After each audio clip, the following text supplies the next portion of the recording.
जय जिनेंद्र सभी को। जय जिनेंद्र। जय जिनेंद्र सर। चलिए हम मंगलाचरण करते हैं।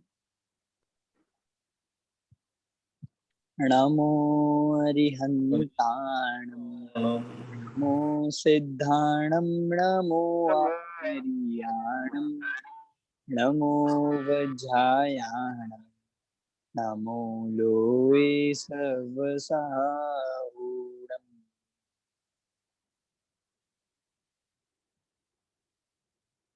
मैं ज्ञानानंद स्वभावी हूँ, मैं ज्ञानानंद स्वभावी हूँ। मैं हूँ अपने में स्वयं पूर्ण, पर की मुझ में कुछ गंध नहीं। मैं अरस अरूपी स्पर्शी, पर से कुछ भी संबंध नहीं। मैं रंग राग से भिन्न, भेद से भी मैं भिन्न निराला हूँ। मैं हूँ अखंड चैतन्य पिंड, निज रस्म में रमने वाला हूँ। मैं ही मेरा करता धरता, मुझ में पर का कुछ काम नहीं। मैं मुझ में रहने वाला हूँ, पर में मेरा विश्राम नहीं। मैं शुद्ध बुद्ध अविरुद्ध, एक पर परिणति से अप्रभावी हूँ। आत्मानुभूति से प्राप्त तत्व में ज्ञानानंद स्वभावी हूँ। मैं ज्ञानानंद स्वभावी हूँ, मैं ज्ञानानंद स्वभावी। सभी को पुनः जय जिनेंद्र। आप सभी स्वस्थ होंगे सभी। चलिए हम अपनी ये परमागम ऑनर्स सेमेस्टर 1 आज अपनी इस सत्र की अंतिम कक्षा हम कह सकते हैं। इस सत्र के अपना जो पहला सेमेस्टर का तीनों पेपर का रिवीजन हम कर रहे हैं, उसमें आज अपना रिवीजन पूरा हो जाएगा। बस वाइवा बाकी रहेंगे, तो हम वो लेते रहेंगे टाइम टू टाइम। उसका हम एक शेड्यूल बना देंगे कि बाकी लोगों के बचे हुए लोगों का कब है। तो हम रिवीजन में आज वित्रय विज्ञान भाग 3 जो अपना चल रहा था उसे कंटिन्यू करते हैं। आज हमें ज्ञानी श्रावक के 12 व्रत, इस पाठ को देखना है। ज्ञानी श्रावक के 12 व्रत। आप सब अपनी वीडियोस ऑन कर लीजिए।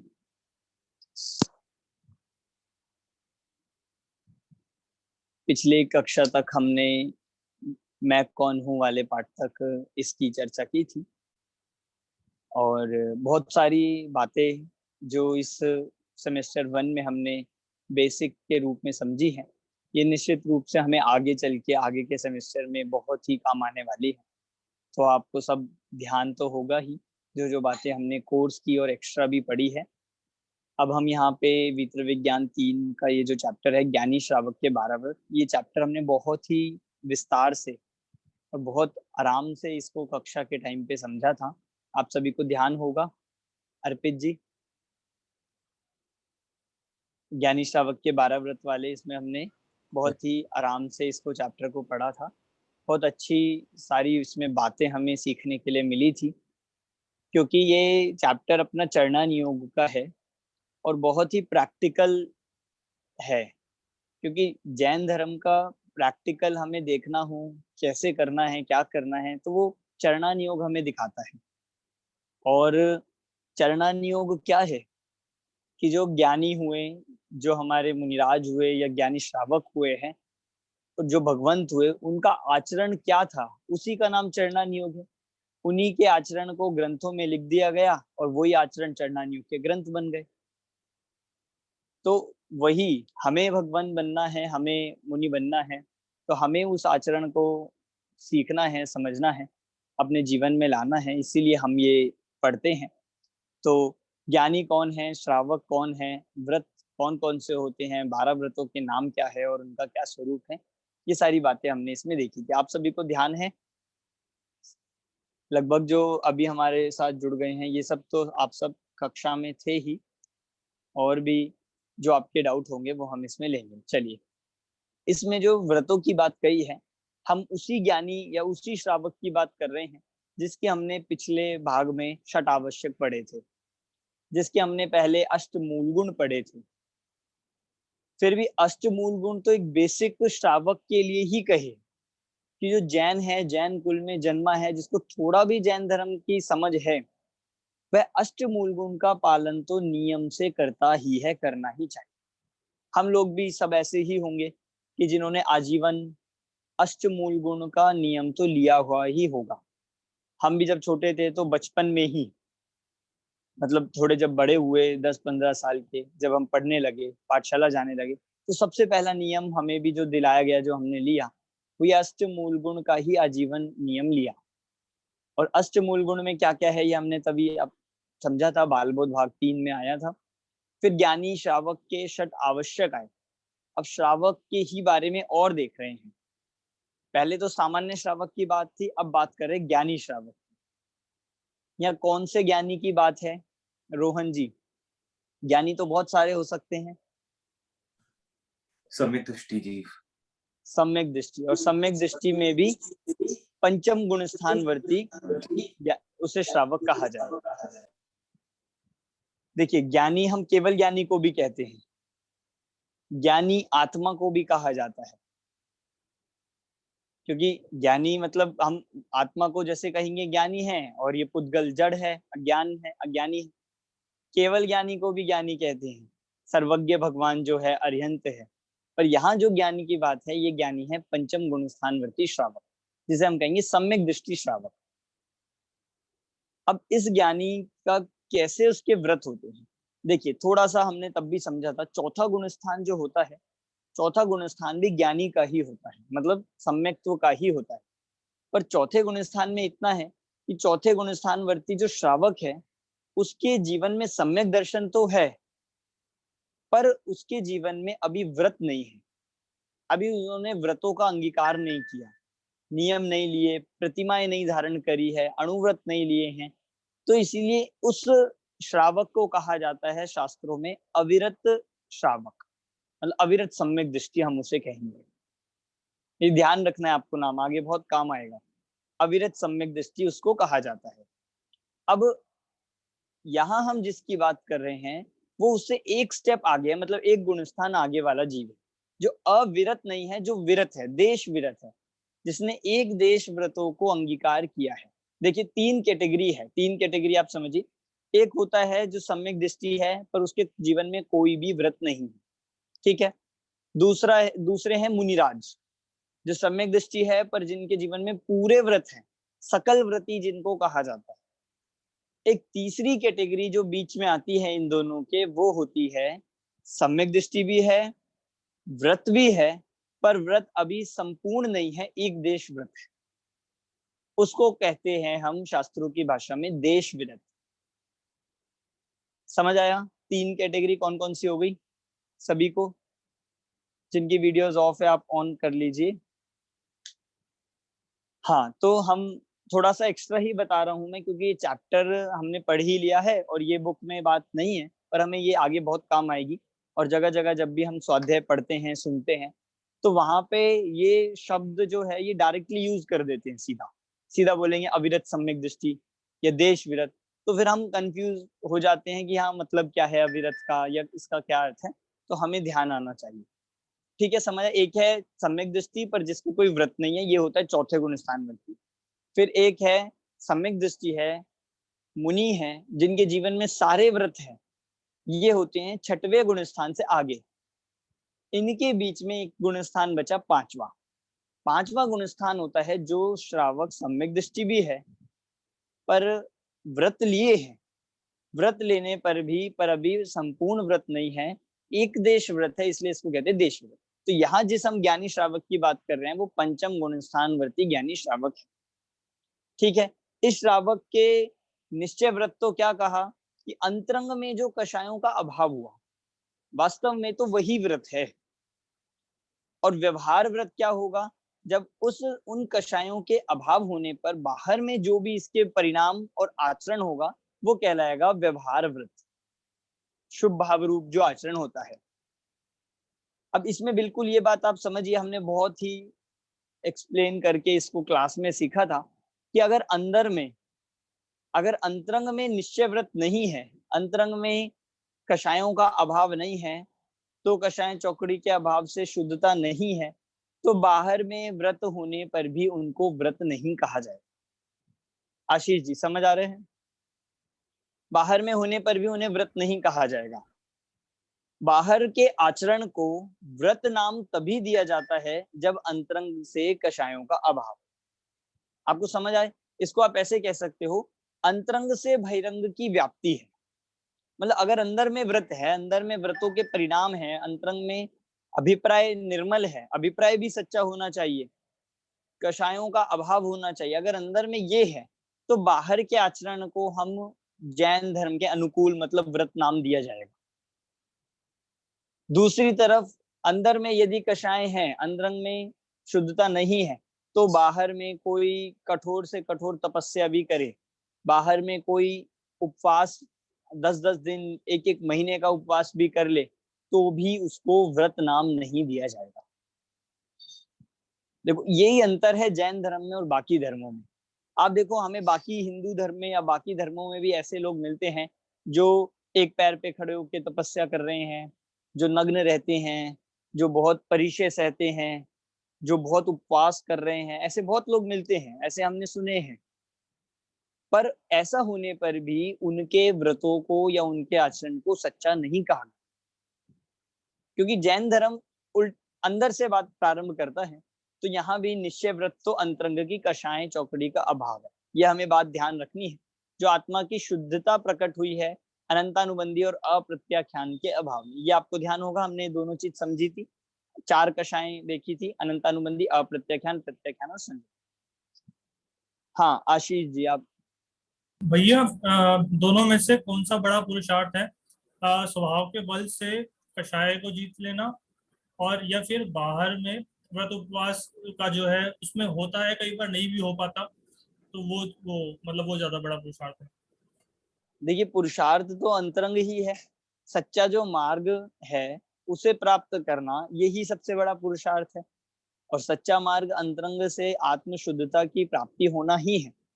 आप देखो इसी का नाम है कि बाहर अगर अंतरंग में शुद्धता नहीं है तो बाहर में जितना आचरण है फिर इसी को क्रियाकांड कहा जाता है। मतलब हमें ऐसा लगता है आज जैनों को भी या बाकी हम लोग सुनते हैं कि जैन धर्म में क्रियाकांड है, या बाकी लोग बोलते हैं, हमें भी ऐसा लगने लगता है। पर क्रियाकांड इन व्रतों को नहीं कहा। अगर अंदर में शुद्धता नहीं है और बाहर में सिर्फ और सिर्फ मात्र कोरे व्रत है, उसे क्रियाकांड नाम दिया जाता है। उसका आगम में निषेध किया है, मतलब उसको कहा कि वो क्रियाकांड कुछ भी काम का नहीं। पर यदि अंतरंग में शुद्धता है, अंतरंग में कषाय चौकड़ी का अभाव है, अंतरंग से कषाय अगर हीन हो गई है, मंद हो गई है, अभाव हो गया है, तो फिर बाहर के व्रतों को क्रियाकांड नहीं, वो तो हमारे और संबंध निर्जरा में कारण बनते हैं। अंदर के पुरुषार्थ का भैया आसान लगता है ज्यादा बाहर के है बिल्कुल अंतर का देखिए, क्योंकि है ही आसान। अंदर का ऐसा है कि भाई व्रत, ये सकल व्रत, देश व्रत हर कोई अंगीकार नहीं कर सकता, पर अंतरंग का पुरुषार्थ कर सकते हैं। जैसे सम्यक दर्शन है, नर नार की भी सम्यक दर्शन अंगीकार कर सकता है, पर वो अणुव्रत नहीं ले सकता, पर वो बाहर के महाव्रत नहीं ले सकता। तिर्यंच की बात करें, तिर्यंच भी अंदर में कषाय चौकड़ी का भाव तो कर लेंगे, बाहर में भी यदि देखा जाए तो देश विरत मात्र ही अंगीकार कर सकते हैं, और मतलब महाव्रत वो भी नहीं ले सकते। तो जो चीज हमें कठिन लगती है वो ज्यादा सरल है। जो हमें लग रहा है कि ये तो हो ही नहीं सकता, हमें तो आप नियम बता दो क्या करना है, हम तो 1-2 नियम ले लेंगे, ये आसान है। पर यहाँ क्या कह रहे हैं कि जो हमें आसान लग रहा है उसका महत्व कितना है, वो उसका कार्यकारी कितना होगा, उसकी सार्थकता कितनी है, ये जाने बिना यदि हम आचरण भी कर रहे हैं तो वो काम का नहीं। इसलिए जैन धर्म को ये कहा, इसमें किसी भी प्रकार की कोई रूढ़ी परंपरा का समर्थन नहीं किया गया है। सिर्फ ऐसा नहीं कहा कि आप तो आंखें बंद करके बस ये नियम ले लो, आप तो बिना सोचे समझे ये नियम ले लो, आपको बस कह दिया तो ये कर लो, कहीं ऐसा नहीं मिलेगा। सीधा सबसे पहले कहा जाएगा कि आप उस नियम ले रहे हो, उस व्रत पे विचार करो, उसका क्या फायदा है, उसका क्या नुकसान है, ये हमें क्यों नहीं खाना चाहिए, ये क्यों करना चाहिए। अंतरंग से परिणाम अपने चेक करो कि उतने हमारे परिणामों में मंदता है या नहीं है, कहीं हम नियम तो ले ले फिर परिणामों में हो। तो यहाँ से शुरुआत करनी चाहिए, यहाँ से हमारा पुरुषार्थ या कहे हमारा यहाँ पे फोकस होना चाहिए। हाँ अर्पित जी। सर आपने यहाँ एक बात बताई कि जैसे कषायों का अभाव होना चाहिए और फिर अपन व्रत करते हैं, उपवास करते हैं, कोई भी क्रिया करते हैं तो ही उसकी सार्थकता है। हाँ तो जी। यहाँ अंदर से कषाय मतलब 100% कषाय का अभाव तो बहुत मुश्किल है, तो फिर उसको कैसे समझे, मतलब थोड़ा हो जाए या कैसा? कषाय का इसलिए तो बताया था कि कषाय तो 25 है, पर वो कषाय क्रमशः मिटती है, पहले अनंत अनुबंधी मिटेगी, तो एक देश अभाव हुआ है इसलिए एक देश व्रत है। जब पूरा अभाव हो जाएगा तब तो भगवान ही बन जाएंगे, तब तो अरिहंत कहलाएंगे, बीतरागी कहलाते हैं। तो जितना जितना अभाव होता जाए उतना उतना बाहर में भी व्रत आते ही जाते हैं, ऑटोमेटिकली आते हैं।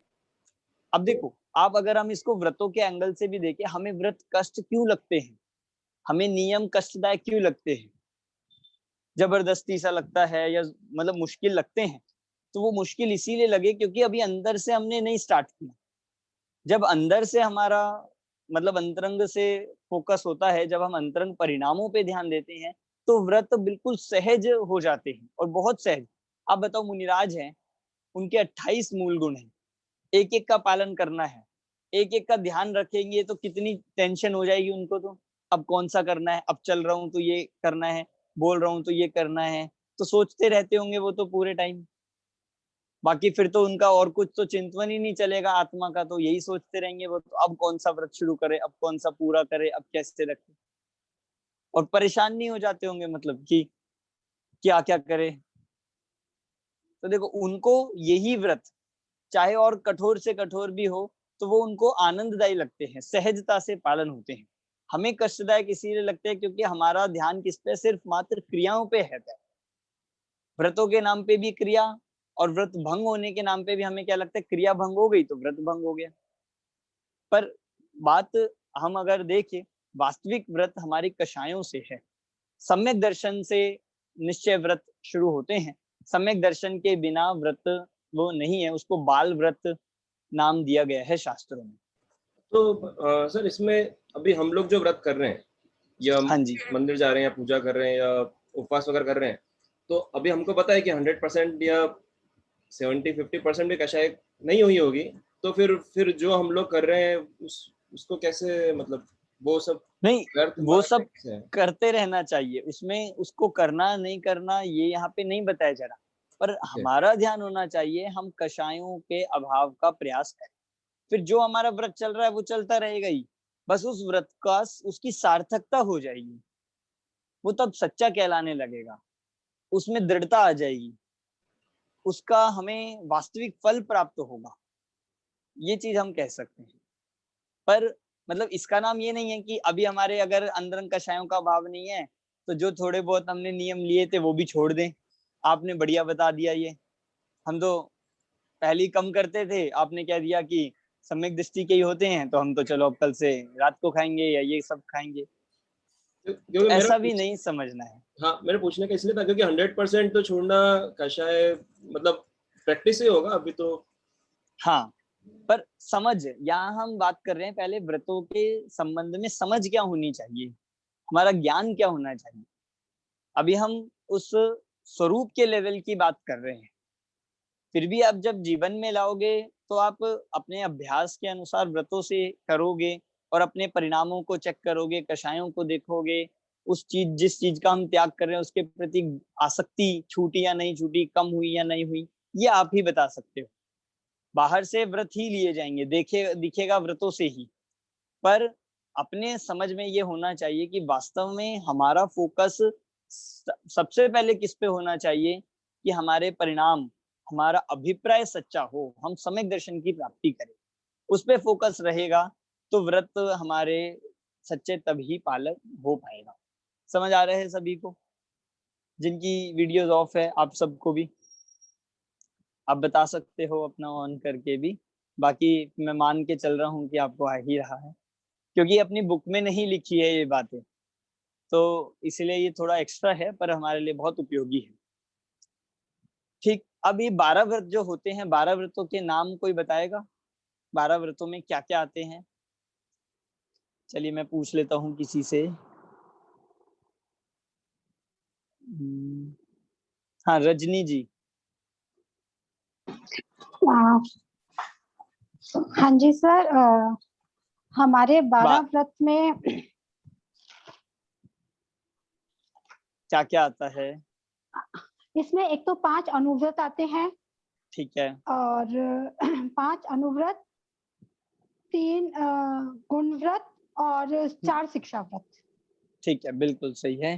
तो हाँ। उनके नाम बता दूं क्या सर? नहीं, उनके नाम मैं किसी और से पूछता हूँ। ठीक है सर।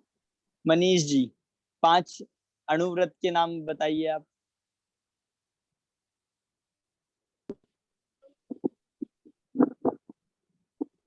पांच पापों से ही हमें 5 अनुव्रत के नाम बनाने हैं। जो 5 पाप है उनका उल्टा अनुव्रत है। जैसे 5 पाप में हिंसा, झूठ, चोरी, कुशील, परिग्रह। हाँ जी, तो पहला अनुव्रत क्या होगा? हिंसा। अहिंसा अनुव्रत। ठीक है। दूसरा? झूठ, सच्चाई, सच्चा। सत्यानुव्रत। सत्य, सत्य। हाँ जी। और तीसरा? चोरी का उल्टा अचौर्यानुव्रत। चोरी है। हाँ। और चौथा? झूठ, कुशील। तो इसका उल्टा बताइए। शील। ब्रह्मचर्य अनुव्रत। हाँ, ब्रह्मचर्य अनुव्रत कहेंगे हम इसे। और 5वां परिग्रह पाप है तो ये हम, हाँ, परिग्रह परिमाण व्रत। परिग्रह परिमाण व्रत। अपरिग्रह तो हो गया पूरी तरह से परिग्रह का मिट जाना, और परिग्रह परिमाण में आ गया अणुव्रत। ठीक है। चलिए अजय जी, 3 गुण व्रत और 4 शिक्षा व्रत कौन से हैं बताइए? 3 गुरु ने देश व्रत, दिग्व्रत और अनर्थ दंड व्रत। और हाँ। 4 शिक्षा व्रत जो है, जो सामायिक व्रत है, पुरुषोदोपवास और भोगोपभोग परिमाण व्रत, और एक है अतिथि संविभाग व्रत। बिल्कुल सही।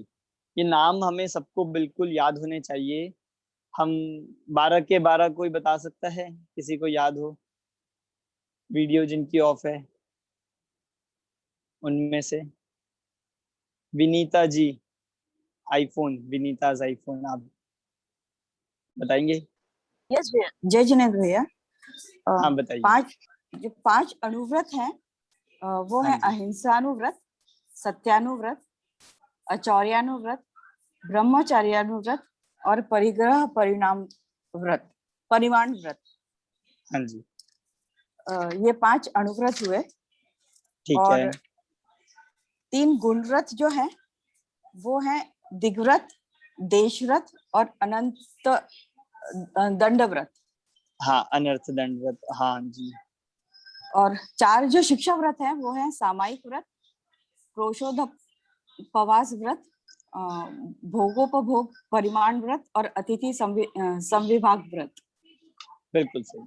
ठीक है। तो ये 12 व्रतों के नाम आपने बिल्कुल सही बताए।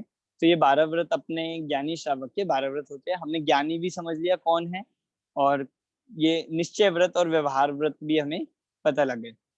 अहिंसानुव्रत किसे कहते हैं एक बार मैं ये बता देता हूँ। अणुव्रत किसे कहते हैं? पहले अणुव्रत। 5 पापों के एक देश त्याग को अणुव्रत कहते हैं। बस इतना हमें याद रखना है। 5 पापों का एक देश त्याग, पार्शियल मतलब थोड़ा कथनचित त्याग होना। अगर पूरा त्याग हो जाएगा तो वो महाव्रत कहलाएगा। एक देश त्याग है तो अणुव्रत है। ठीक है। दूसरा गुणव्रत। गुणव्रत के लिए क्या कहा था कि जो अणुव्रतों की रक्षा करे और गुणों में वृद्धि करे, अणुव्रतों की रक्षा करे और उनके गुणों की वृद्धि करे, उसे कहते हैं गुणव्रत। ठीक है। लास्ट है शिक्षा व्रत। शिक्षा व्रत कि जो महाव्रतों की शिक्षा दे, उन्हें कहा शिक्षा व्रत। क्योंकि अब महाव्रत, ये जो शिक्षा व्रत है, ये बिल्कुल मुनि बनने से पहले की स्टेज है। अब ये बिल्कुल ऐसा जीव है जो कुछ ही समय में मुनि बन सकता है। तो वो ये जो शिक्षा व्रत होते हैं, ये मुनि बनने की प्रैक्टिस है एक तरह से। बहुत हम देखेंगे, जब हम शिक्षा व्रत पढ़ा था तो इसमें लगभग ऐसा ही जीवन होता है, ऐसा ही आचरण होता है जो मुनियों का होता है। तो उसका इसलिए शिक्षा व्रत कहा है। ठीक है, समझ आ गया सभी को? अब 5 अणुव्रत में हम अहिंसा अणुव्रत सब ये जानते हैं। अहिंसा अणुव्रत में हमने देखा था कि जो 4 प्रकार की हिंसा है, उसमें से संकल्पी हिंसा का त्याग होना, सोच सोचकर प्लान करके जो मारा जाता है, या फिर किसी को क्रूर परिणामों से पहले से जानबूझकर जिसे मारना हम कहते हैं, वो होता है संकल्प, जिसमें हमें पता है जीवों की हिंसा होनी है, उसे भी जान के करना, ये तो है महाहिंसा, मतलब दोष। और जो ज्ञानी श्रावक होता है, जो अहिंसानुव्रत का धारी होता है, संकल्प हिंसा नहीं करता, बाकी 3 हिंसा उनके जीवन में यथा योग्य हो सकती है। कोशिश तो करते हैं कि बाकी हिंसा का भी त्याग हो, पर जब तक घर में है तो आरंभी भी हो सकती है, उद्योगी भी होती है, और विरोधी भी हो सकती है। ठीक है रोहन जी, समझ आ गया? जी हाँ, तो ये अहिंसानुव्रत। सत्यानुव्रत एक देश, मतलब स्थूल झूठ का त्याग होता है। अचौर्यानुव्रत एक देश चोरी का त्याग है। तो एक देश चोरी में क्या लिया था कि वो बिना किसी के पूछे कोई वस्तु नहीं ले सकता। बस 2 चीज ऐसी है जो जैसे मिट्टी, ये वस्तुएं ऐसी है जो किसी की बिना पूछे भी ले सकता है। मतलब हमने एग्जाम्पल इसमें समझा था, मान लीजिए किसी का कुआं है, तो मुनिराज तो से पानी ले सकते हैं क्या? मुनिराज तो नहीं ले सकते, क्योंकि वे तो महाव्रती है, उनके तो थोड़ी सी भी चोरी अलाउ नहीं है। पर वो कुएं से पानी, किसी का पर्सनल कुआं भी हो, तो उसमें से पानी ले सकता है बिना पूछे, मतलब उसका व्रत भंग नहीं कहलाएगा। पर पानी, मिट्टी, इसके अलावा कुछ ये नेचुरल चीजों के अलावा वह और अन्य चीज नहीं ले सकता श्रावक। इतना होता है उसके अचौर्य अणुव्रत।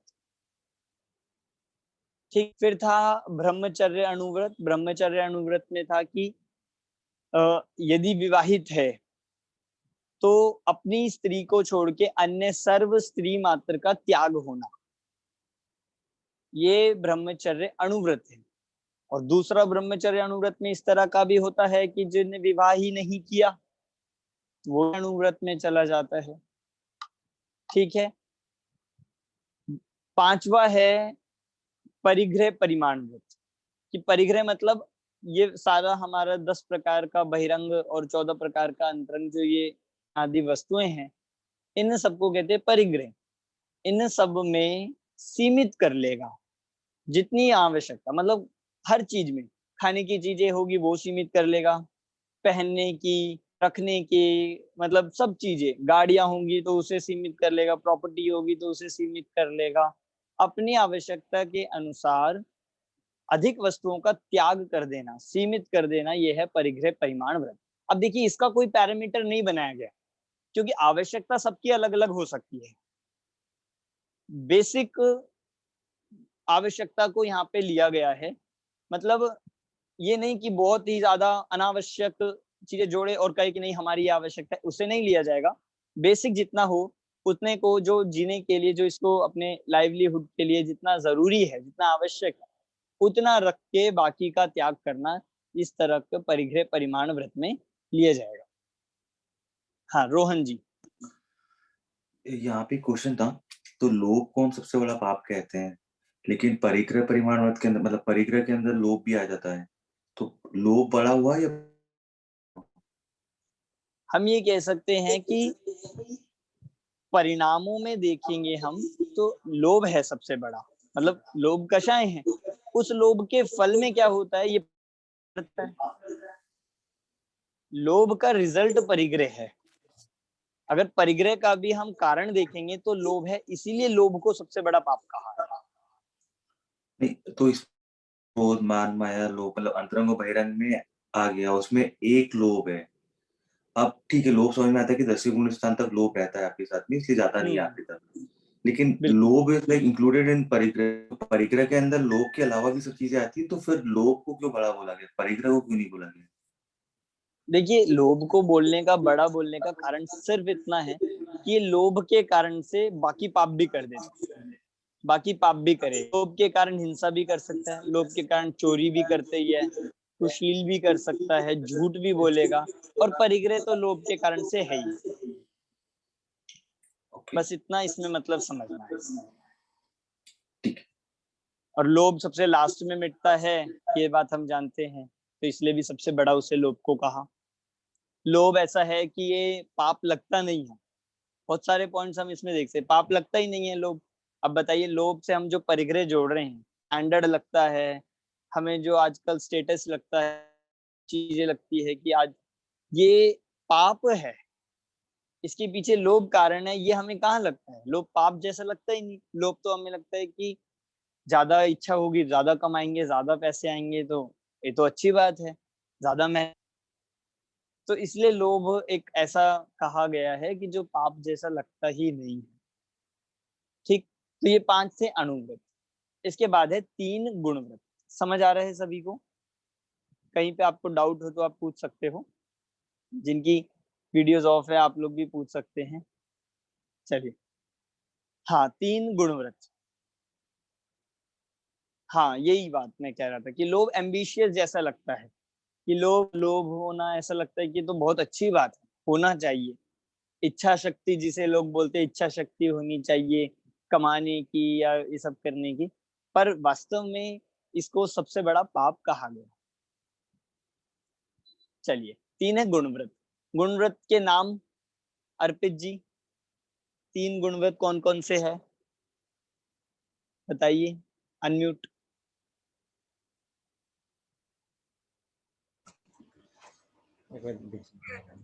हाँ जी, बताइए। दिग्व्रत, देशव्रत और अर्पित जी, बिल्कुल सही। दिग्व्रत, देशव्रत और अनर्थ दंड।